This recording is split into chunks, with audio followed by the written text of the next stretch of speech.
I remember in the early 2000s, the KKK held a recruitment rally in Aransas Pass, Texas. It was like watching a dinosaur walk through the streets.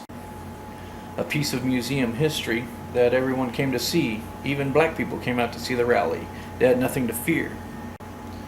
They even brought their children to show them what life used to be like, not to protest. The KKK wound up recruiting only 2 white women, and as things were back then, racial division was on the decline. Fast forward to today, and what's happened? Well, if you listen to CNN, you'd think half the country was racist. And although racism is on the increase, especially in recent years, it hasn't even reached close to those levels. Definitely not no 150 million people, that's for sure. Lefties will blame Trump because that's what they do, that's who they're told to blame. But if Hillary were elected, racial division would still be on the rise. Maybe more so. The lefties have constantly berated whitey, making them out to be the villains of society. So it's no surprise that white people over the course of time would grow to resent these attacks by lefties. And I'm talking about the ones that had no inclination towards racial superiority. Remember how the lefties used to say we were creating more terrorists, by fighting them or whatever? Well, maybe they're creating more people to become more racially divisive, just by their own language. Anytime a lefty uses the term white privilege, they might as well be saying, "Fuck you, whitey," because that's what whitey's gonna hear. Remember when the propaganda news networks were calling the Tea Party a racist whitey organization? How did that Black Lives Matter movement start again?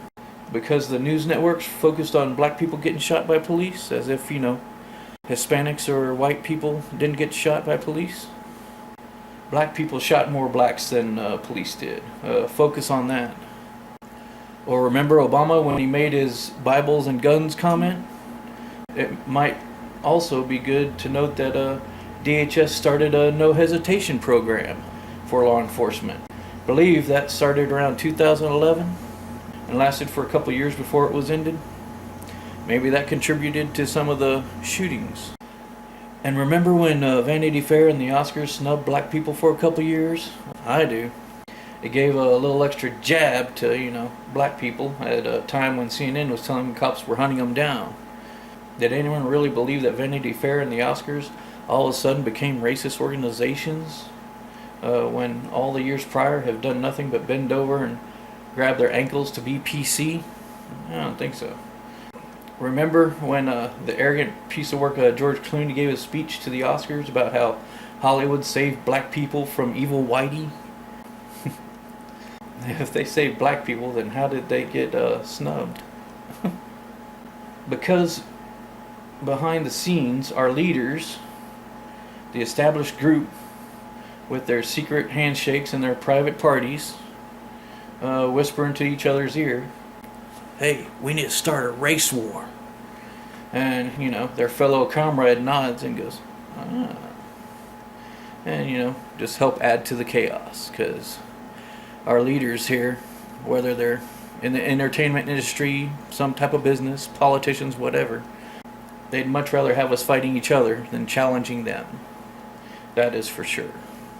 It also doesn't help our society or the black community when the entertainment industry promotes materialism and vanity. Desire can ruin anyone. And feeding people's desire to chase shiny objects like MTV Cribs or whatever can create jealousy. And jealousy created by anger manifested from desire. Anytime someone makes a decision out of anger, it's usually the wrong one. So what do people do when they aren't educated enough to achieve their goals legally?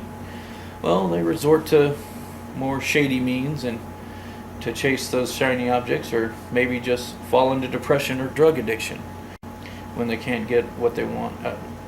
But only one can fill that void we have, and that's God.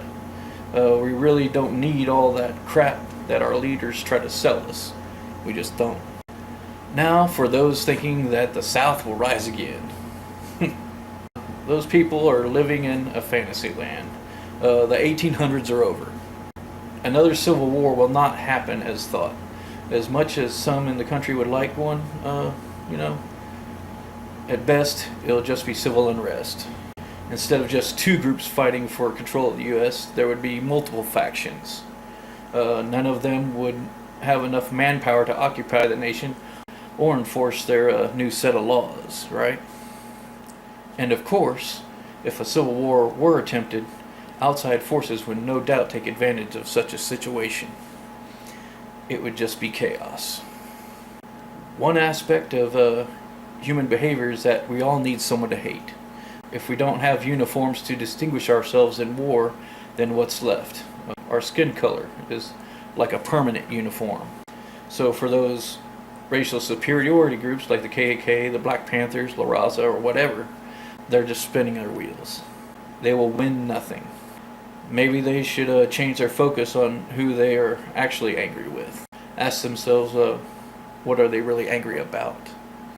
Our leaders, whether they're bankers, news producers, entertainment producers, politicians, or lawyers, all of them are trying to find ways to divide people.